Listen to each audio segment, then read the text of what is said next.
Any rumour of a Russian advance and hurriedly formed roadblocks suddenly appear, volunteers and reservists springing into action. The defence of Kiev is taking on a character of its own, a character of collective responsibility, with vast swathes of society taking part. A short distance from this checkpoint, 2 vehicles have been placed across the road into the centre of Kiev.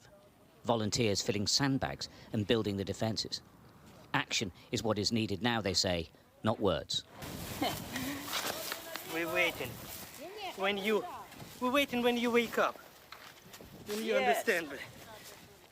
Who Where is is that your person? sanction? Where is sanction? We don't need sanction. Russia laugh from your sanction. Where is Berezovsky? Where is Nemtsov? Do you know where is these people? Who guilty? So, you will be next. People on the street who don't want to fight are either attempting to leave or heading for bomb shelters. But there are huge numbers of militias forming. They're everywhere, guns in hand, prepared to die fighting the Russians.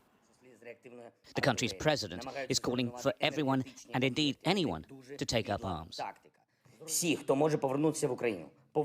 All those who can return to Ukraine, come back to defend Ukraine. And then we will have a lot of work to rebuild it. All those who can defend Ukraine abroad, do it purposefully, unitedly and continuously. All friends of Ukraine who want to join the defense, come, we will give you weapons. Всі друзі України, хто хоче приєднатися до захисту, приїжджайте. Ми дамо вам зброю. Усі деталі. The city is remarkably quiet, eerily so. Few people probably believe that Kiev would still be held by the government for this length of time. But there is always nightly violence. A rocket struck this apartment block in the early hours of Saturday. A terrifying explosion filmed outside and inside. Terrifying the population is certainly its aim. In train stations and in the metro, people find shelter, either prepared to stay or waiting for a train away from Kiev. Amongst them, a group of university students ordered home by their parents. Yeah, maybe Russia wasn't as big as what everyone thought it was. Yeah, they thought that just could do it in a day or two. But our army is too strong, and with the help of European community and USA, I think we can do it. A key to any success in the defence of Kiev will be holding the 8 major bridges that link the east and west of the city. That or destroy them. Ukraine and Russia both know this.